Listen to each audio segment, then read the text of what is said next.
Hey guys, welcome back. So, in today's video, we're going to be talking about why it is okay if you have a bad training session.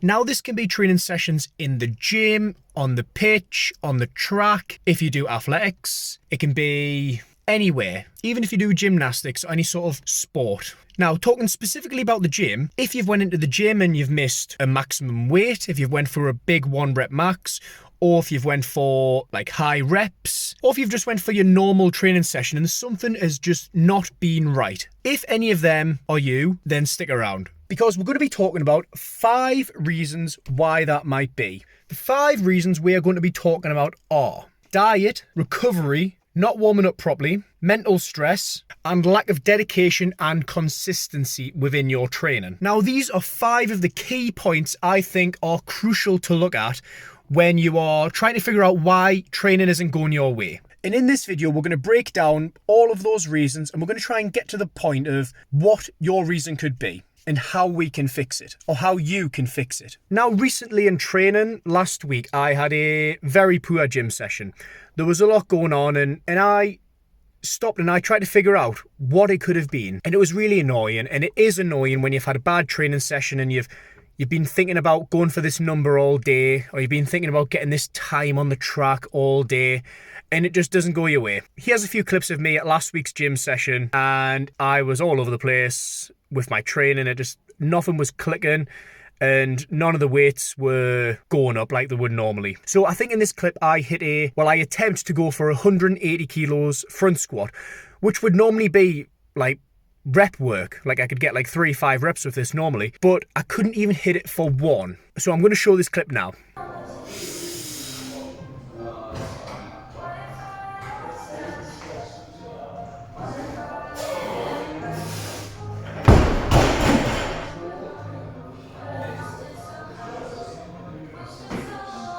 Now, reason number 1 is diet. Before training, on that bad training session, did you have enough calories? Did you have enough carbs? Did you have enough fats? Did you have enough sugars? Were you dehydrated? These are all things you have to look at and think, okay, I didn't have many carbs on that day. Maybe that's why I didn't perform well. Or maybe I was dehydrated. Maybe that's why I didn't perform well. I had loads of coffees during the day and I got dehydrated, or I had a bit of a headache. You know, you've got to look back and think, have I done something different today that I normally do? Have I ate different today?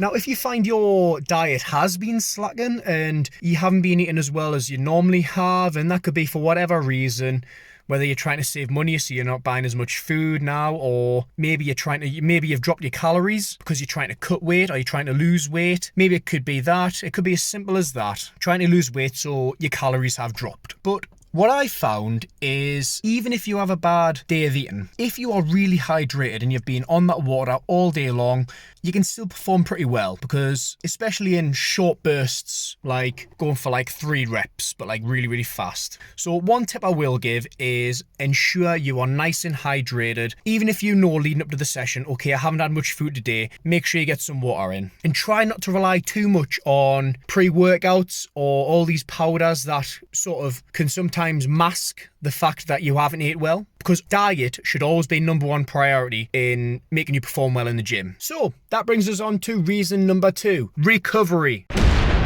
Are you getting enough recovery? Are you having your rest days? Are you getting enough sleep? These are very, very important factors into how you perform in the gym or on the track or anywhere where you perform. Now, I don't like to normally push supplements, but if you had, for whatever reason, and it is out of your control, and you've had a poor sleep, or you've only managed to get like 4 hours sleep in, then sometimes a coffee or a pre-workout might be your favoured choice, as long as your diet's been well and you've been ticking the box of everything else as well. Now, what I like to do, I personally train 5 days a week, and I get 2 rest days in all of that, which would be on a Thursday and a Sunday.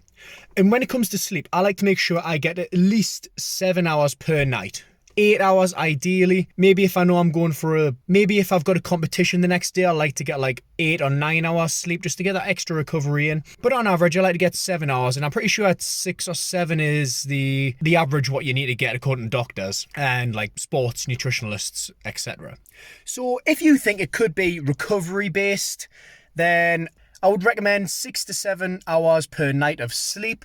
I would recommend 1, ideally 2 days off per week, depending on how your training is.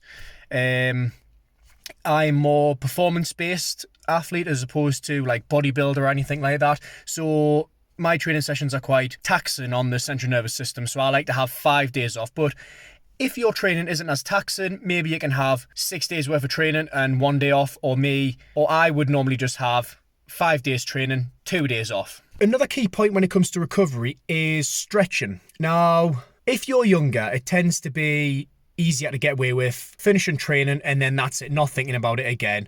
Whereas as you get older, or again, if you're a performance-based athlete, then it is recommended that you do at least 5-10 minutes of stretching after training, just to stretch out the muscles, even just 5 minutes on the treadmill if you're in the gym, just to get all the lactic acid out, get some blood moving around, just to finish off the session. Now, when I used to be a track and field athlete, at the end of every training session, we would do 1 lap around the track, just nice and easy, just flush the lactic acid out, and it makes you feel a lot better as opposed to just finishing the training session there and then. Then, of course, we would also do our stretching afterwards.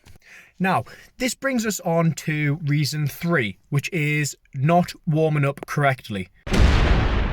Now, this applies in all sports. You must warm up. It is one of the first things you ever do whenever you start any sport. You warm up first. I can't think of any sport where people don't warm up. It is essential. So even if you are in a hurry for the gym and you don't have much time to warm up, at least try and get a couple of minutes in. Try and get the joints moved.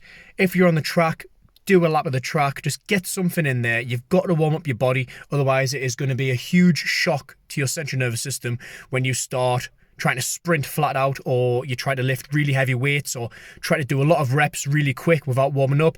And you could also hurt yourself, you could also get injured, and you will not perform to your best. So this is a very simple one. Make sure you warm up. Now, this one is a little bit more complicated and it applies to pretty much everybody, and it is mental stress. Reason number 4, mental stress. Now, mental stress can come from a lot of places. It can come from work, it can come from friendship groups, it can come from social life, it can come from anywhere.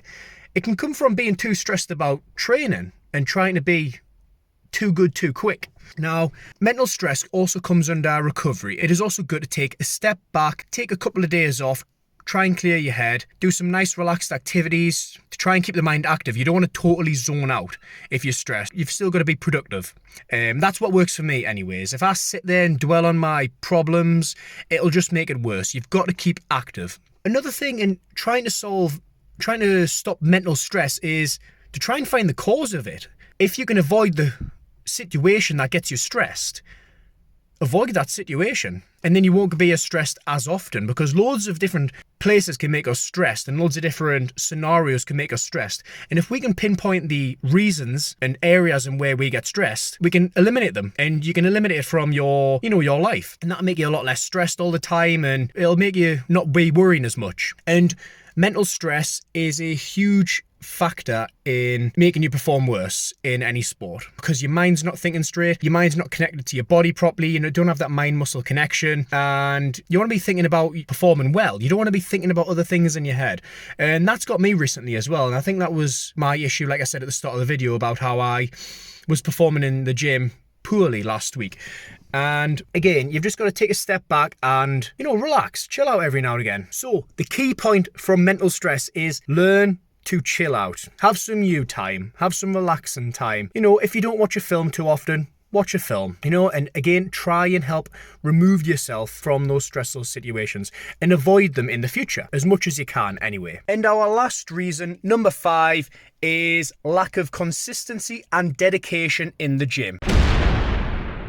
You can't expect to perform well in the gym if you're not consistent. That is key one. If you're not consistent, you cannot perform well. You need to prove to yourself in your head, and you need to prove to yourself in your body that you are consistent in the gym. This also falls under dedication. You must be dedicated. If you're not dedicated to something, how do you expect to perform well in it? And the same goes for any sport.